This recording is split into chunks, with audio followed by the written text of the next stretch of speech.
कि आने वाले समय में माननीय मुख्यमंत्री जी इसमें कोटा बढ़ाए, नहीं तो हम अपने दम पर सरकार बनाएंगे। वीआईपी के राष्ट्रीय अध्यक्ष मुकेश सहनी ने एक बार फिर से मुख्यमंत्री नीतीश कुमार को धमकी दे दी है।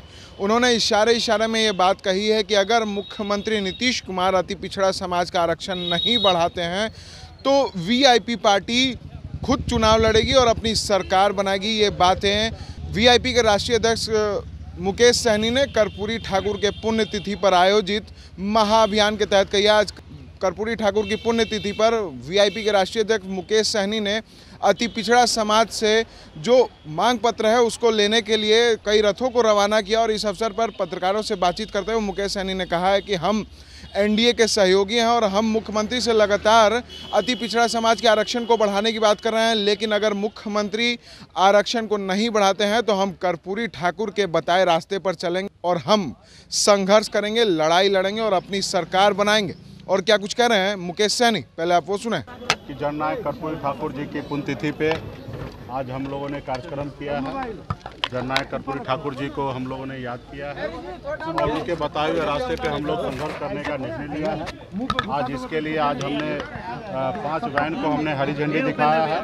पूरे बिहार में घूम कर अति पिछड़ा समाज में जाकर समर्थन पत्र जुटाएंगे। जो 50 लाख समर्थन पत्र जुटाना है और ख़ास करके वीआईपी पार्टी का मांग है कि 15% जो निःशक्त अति पिछड़ा समाज में आरक्षण बढ़ाया जाए। इसके लिए हम लोग अभियान कर रहे हैं और ख़ास करके पूरे बिहार के अति पिछड़ा समाज को गोलबंद कर रहे हैं, क्योंकि आपने देखा कि आज हमने किस तरीके से पेपर में जानकारी दिया कि बाद में बहुत सारे जाति को उसमें जोड़ा गया लेकिन कोटा में वृद्धि नहीं हुआ। तो इसके लिए हम लोग लड़ाई लड़ रहे हैं कि सरकार एक चीज़ तो ज़रूर निर्णय लेना चाहिए कि जो लोग गरीब है उनके लिए बेहतर विकल्प ढूंढना चाहिए और उनके अति पिछड़ा कोटा में उन्होंने शामिल किया तो उससे हमें कोई एतराज़ नहीं है, लेकिन उसमें कोटा बढ़ाना चाहिए, आरक्षण का दायरा बढ़ाना चाहिए। आज कहीं ना कहीं दायरा नहीं बढ़ने के कारण उसमें बहुत सारे ऐसे जाति है जो शून्य है।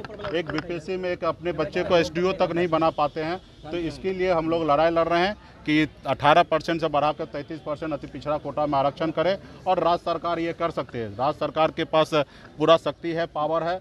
अन्य राज्य में, भारत में बहुत ऐसे राज्य है जहाँ पे 69% तक आरक्षण है लेकिन बिहार में नहीं है। तो इसके लिए हम लोगों का पूरा मांग है और अति पिछड़ा समाज से समर्थन हम लोग जुटा रहे हैं कि आने वाले समय में माननीय मुख्यमंत्री जी इसमें कोटा बढ़ाए, नहीं तो हम लोग उनके कर्पूरी जी के बताए हुए रास्ते पे संघर्ष करेंगे, अपने दम पर सरकार बनाएंगे और जिसको सरकार बनेगा उस रोज निश्चित तौर पे डिसीजन लेने का पावर वीआईपी पार्टी के पास होगा और हम लोगों ने अति पिछड़ा समाज के साथ न्याय करेंगे और उनको आरक्षण का कोटा बढ़ाने का काम करेंगे। तो आज ये जो रथ निकला है ये 50 लाख समर्थन पत्र जुटाएंगे पूरे बिहार से अति पिछड़ा का घरों से। उसके साथ साथ 10 लाख लेटर अति पिछड़ा के घर पे हम लोग भेजने का काम करेंगे समर्थन जुटाने के लिए।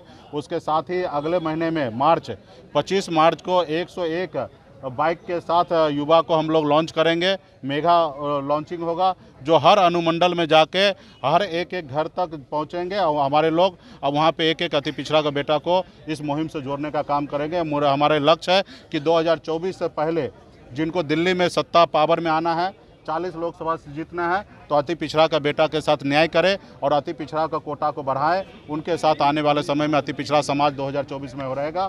अगर अति पिछड़ा को कोटा नहीं बढ़ाया जाएगा तो अति पिछड़ा का बेटा संघर्ष करेगा और अपने हक अधिकार के लिए लड़ाई लड़ते रहेगा। आपने सुना मुकेश सहनी ने साफ तौर पर कहा है कि अगर मुख्यमंत्री नीतीश कुमार हमारी बात को नहीं सुनते हैं, अगर आरक्षण नहीं बढ़ाई जाती है तो फिर वीआईपी पार्टी अपनी सरकार बना सकती है। लगातार हम ये मांग कर रहे हैं कि 18% से आरक्षण को 33% बढ़ा दिया जाए, लेकिन मुख्यमंत्री नीतीश कुमार ने कई जातियों को अति पिछड़ा समाज में जोड़ दिया है, लेकिन अभी भी जो आरक्षण का प्रतिशत है वो नहीं बढ़ाया गया है। तो अब देखने वाली बात ये हुई कि मुख्यमंत्री नीतीश कुमार क्या कुछ एक्शन लेते हैं, क्योंकि इशारे में वीआईपी के राष्ट्रीय अध्यक्ष ने मुख्यमंत्री नीतीश कुमार को एक तरीके से धमकी ज़रूर दे डाली है।